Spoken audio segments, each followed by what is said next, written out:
Halo, perkenalkan nama saya Deva Tanggulung dengan NIM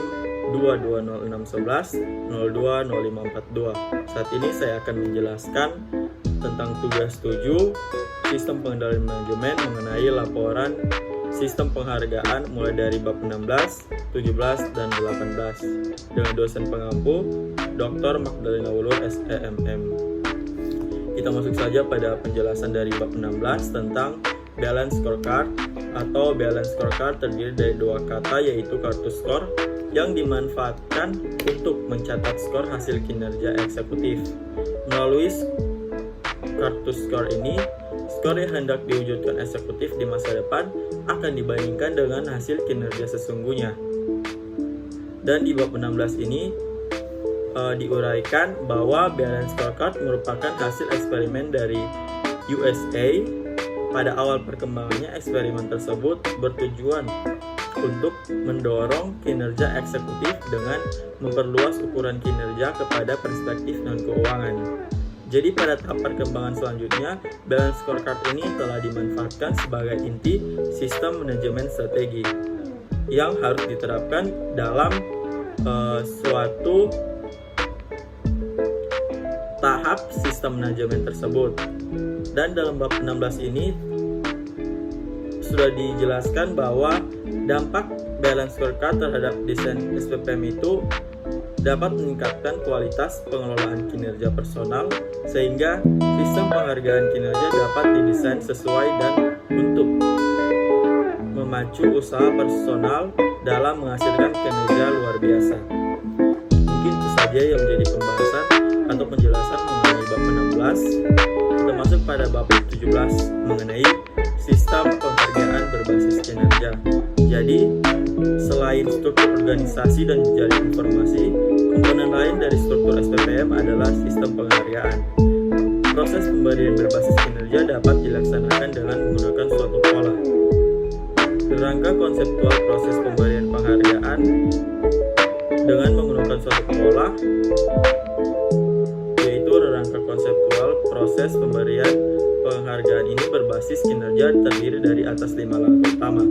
Yang pertama yaitu penetapan kinerja yang hendak diwujudkan oleh organisasi. Kemudian yang kedua, penetapan peran dan kompetensi untuk mewujudkan peran dari masing-masing kinerja tersebut. Yang ketiga, penetapan sistem penghargaan berbasis kinerja.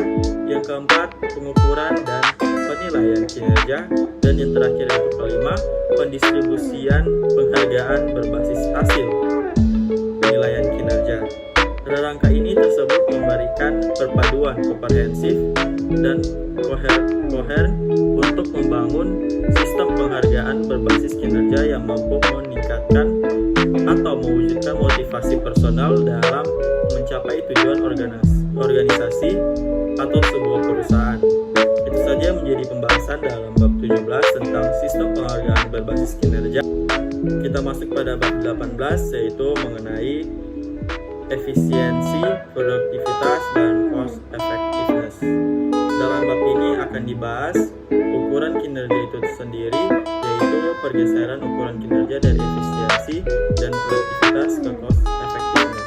Konsep efisiensi dan produktivitas dikembangkan dalam manajemen tradisional yang masih berfokus pada perumusan atau penugasan kebutuhan intern perusahaan.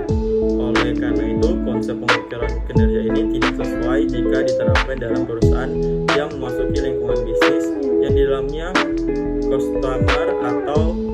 customer ini memegang kendali bisnis. Produktivitas berhubungan dengan produksi keluaran secara efisien dan terutama ditujukan kepada hubungan antara keluaran dengan masukan yang digunakan untuk menghasilkan keluaran tersebut. Pengukuran produktivitas dilakukan dengan mengukur perubahan produktivitas sehingga dapat dilakukan penilaian terhadap usaha untuk memperbaiki produktivitas. Produktivitas diukur dalam bentuk rasio antara keluaran dengan masukan. Jika keluaran dan masukan yang digunakan dalam format tersebut dinyatakan dalam kuantitas fisik, maka rasio produktivitas yang dihasilkan berupa ukuran produktivitas operasional. Jika digunakan keluaran dan masukkan dalam rupiah. Rasio produktivitas yang dihasilkan berupa ukuran produktivitas keuangan. Perlu dilakukan perubahan ukuran kinerja yang berfokus kepada customer untuk menjadikan manajemen mampu memimpin perusahaannya memasuki lingkungan bisnis sekarang ini. Cost effectiveness merupakan ukuran kinerja yang mengukur seberapa efisien masukan dimanfaatkan untuk melaksanakan aktivitas menambah nilai customer. Itu saja yang menjadi penjelasan dari bab 18. Terima kasih.